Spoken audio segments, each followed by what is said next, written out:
आपला कृषी मित्र दत्तात्रय मिसाळ आपण गेले 2 ते 3 दिवसापासून खेरडावाडी नगरीमध्ये या ठिकाणी आपण पीक पाहणी करत आहोत।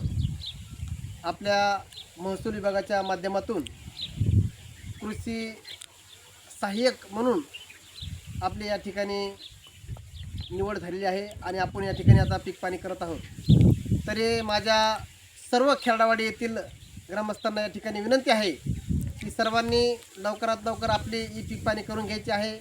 ई पीक पाहणीचे फायदे आपल्या सातबारावर पीक पेरा नोंद होणार आहे, जेणेकरून तुम्हाला कुठल्याही प्रकारची अडचण येणार नाही आणि आपल्या शेतामध्ये विहीर बोर जे काय असेल ते आपल्याला या ठिकाणी पीक पाहणीच्या माध्यमातून नोंद करता येत असते।